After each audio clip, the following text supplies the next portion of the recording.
아침 일찍 난 병원으로 가기 위해 이불을 정리하고 있었다. 오늘은 새벽 5시에 일어났는데 그 이후 잠이 오지 않아 그 자리에서 조금 폰을 본 뒤 일어나기로 했다. 엄청 빠르게 준비한 나는 병원으로 향했다. 10시 40분에 진료실 예약이 되어 있었는데 검사를 해야 하기 때문에 적어도 9시까지는 가야 했기 때문이다. 시간이 없어 간단히 두유와 삼각김밥을 먹었다. 나는 두유를 원래 먹지 않았는데 전날 먹어보니 맛있어서 최근엔 자주 애용하고 있다. 버스를 타고 지하철역으로 향했다. 역시 아침이라 그런가 출근길에 한창인 사람들로 가득했다. 지하철역 앞에서 많은 사람들이 내렸다. 오전에는 구름이 좀 많이 껴 있었는데 마치 병원 갈 때의 내 심정을 대변하는 느낌이었다. 그래서 그런지 더 우울해졌다. 나는 18살 때 선천성 심장병으로 수술을 했었는데 희귀병이라고 한다. 병명은 엡스타인 기형이다. 지금도 6개월마다 정기검진을 다닌다. 큰 수술을 했어서 그런가 트라우마로 심하게 남게 되어 병원 갈 때마다 항상 긴장하고 무섭다. 이날도 정말 온갖 부정적인 생각들이 날 덮쳤다. 예전에는 이런 몸으로 태어나게 한 부모님을 많이 원망했다. 지금은 원망하지 않지만 다른 건강한 청년들에 비해서는 많이 약한지라 그들과 자꾸 비교하게 되고 내 자신의 인생이 너무 가혹하다는 생각이 들었다. 방금 말한 것 같은 감정들이 항상 병원에 갈 때 나를 휩쓸었다. 혼자 항상 병원을 가니 위로해주는 사람 하나 없어서 그런가 한 걸음 한 걸음이 잘 떨어지지 않고 지옥으로 가는 것 같았다. 자, 도착했다. 여기가 내가 다니는 대학병원이다. 병원은 전체적으로 디자인이 예뻤다. 마치 백화점에 들어가는 느낌이 들 정도로 말이다. 대부분 환자분들이나 병원을 찾는 분들은 아저씨 아줌마 또는 어르신들이었다. 거기에 내가 포함되어 있으니 정말 의아했다. 병원에서는 당연한 얘기지만 열 체크를 꼼꼼히 하고 있었다. 나 또한 했는데 정상이었다. 접수를 기다리는데 내 앞에 대기줄이 15명이나 있었다.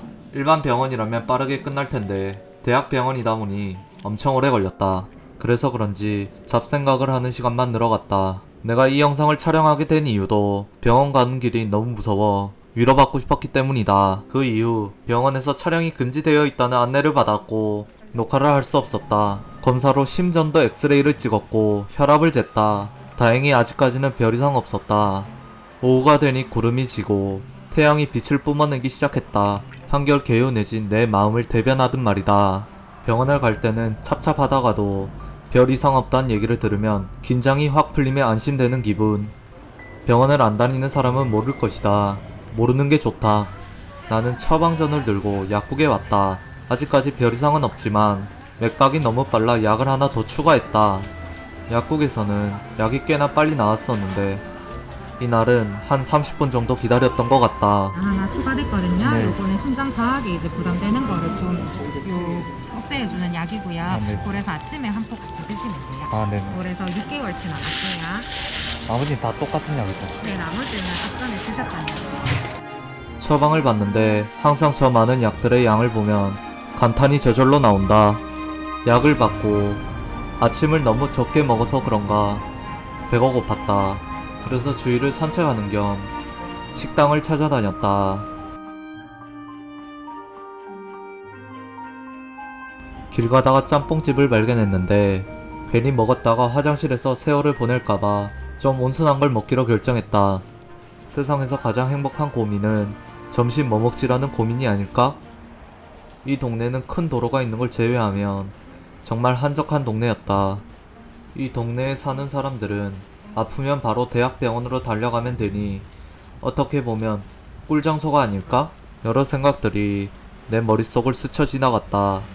이리저리 가다 보니 설렁탕이라는 이름이 내 눈길을 끌었다. 나는 곰탕과 돼지국밥은 질리도록 먹어봤지만 설렁탕은 먹어본 적이 없다. 그래서 그런지 먹어보고 싶었다. 식당에 들어왔는데 아무도 없었다. 아까 받은 약품을 봤는데 새로 받은 약은 하트 모양이었다.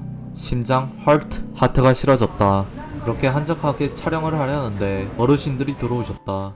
어르신들은 들어오면서 얼큰이 2개여라고 했는데 나중에 보니 메뉴가 잘못 나왔다고 한다. 식당 사장님이 얼큰이 2개를 얼큰이 뚝배기로 들어서 말이다. 어르신들은 약간 화가 나 보였지만 그냥 드셨다. 성격 좋으신 것 같았다. 처음 먹어본 설렁탕의 느낀 점은 앞으로 내 인생에서 돼지국밥과 곰탕은 저리 가라 하고 설렁탕의 낙원이 찾아올 것 같았다. 정말 만족스러운 식사였다.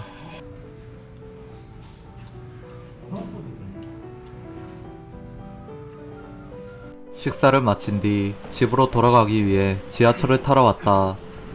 지하철 내부는 거의 사람이 없고 한적했다. 이런 지하철이라면 매일 이용할 수 있을 텐데 하지만 사람들이 아예 없는 건 아니라서 열차 내부에서는 미처 촬영을 하지 못했다. 원래는 집에 올 때 항상 지하철역에서 버스로 환승해서 왔는데 오늘은 좀 걷고 싶어서 일부러 지하철을 타고 쭉 왔다. 나는 광합성을 할 필요가 있다. 집에 오자마자 너무 빨리 일어난 나머지 너무 피곤했다. 그래서 이불을 피고 잠시 앉아서 약품에 대해 상세히 읽었다. 방이 좀 더러울 수 있는데 신경 쓰지 말자. 이걸 보고 있는 그쪽 분이 나보다 더 심각할 수도 있다. 조금 있다 공부를 해야 하는데 내가 집중력이 너무 약한 나머지 뭔가를 씹으면서 공부하기 위해 마트로 향했다. 자일리톨 껌 한 통을 샀다. 내 입안을 상쾌히 해주며 집중력을 올려줄 것이다. 그렇게 껌을 사와서 공부를 시작했다. 나는 CG 3D 애니메이션을 배우기 위해 학원을 다니고 있다. 학원에서는 애프터 이펙트라는 걸 배우고 있는데 나는 유튜브도 해야 해서 프리미어 프로의 필요성을 느꼈다. 그래서 프리미어는 독학으로 공부 중이다. 한두 시간 정도 공부를 하고 머리도 식힐 겸 게임을 했다. 밖은 이미 날이 저물러 있었다. 요즘 하고 있는 게임은 레프트라는 게임인데 바다 위에서 쓰레기를 주우며 삶을 이어가는 게임이다. 예전에 봤던 영화 워터월드라는 작품이 생각나는 게임이었다. 현재 게임에서 고기를 굽고 있는데 겁나 맛있어 보인다. 항상 애니메이션이나 게임에 등장하는 음식은 정말 맛있어 보인다. 그렇게 다시 나는 공부를 하기 위해 게임을 껐고 공부를 마친 뒤 바로 잠을 청했다. 내가 구독자들이나 시청자에게 하고 싶은 말은 딱 하나다. 절대 아프지 말라는 거. 돈은 잃어서 다시 벌면 되지만 건강은 잃으면 벌지 못한다. 그리고 가장 효도는 아프지 않는 것이다. 몸 관리 잘해서 오래 살기를 바란다.